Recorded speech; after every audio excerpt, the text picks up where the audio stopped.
Hey guys, I'm so excited to share the first piece that I've created in my new studio.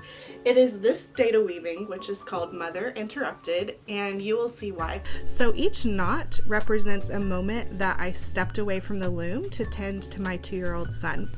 The concept for this piece began when my son was 5 months old. So it's been a really long time coming. I made a couple of different prototypes just trying out the weaving medium, and I found that it was really great for kind of stepping away and coming back, because when I was a brand new mom, I was just flooded with creative energy, but I had so little time to act on it. The time that I have since then is expanded, but it still tends to be fragmented, so I really wanted to explore that fragmentation of time with this piece. And when I was weaving, I really felt connected to the generations of women who have created textiles while their children played underfoot. So I wove a couple of prototypes during postpartum life, and each one refined my process.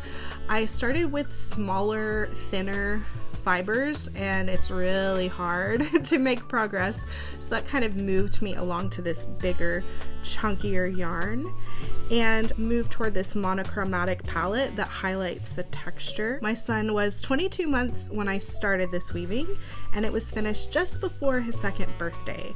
While I worked, he would play with blocks, flip the light switches, turn the record player on and off. I let him plunder and pillage the studio so long as he wasn't unsafe.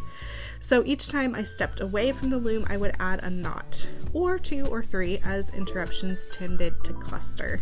Sometimes he would crawl into my lap to look at the weaving, and I showed him how to gently touch the fibers and run his finger along the loom notches. He would peer up into the time-lapse camera and smile, and then crawl back down and play again.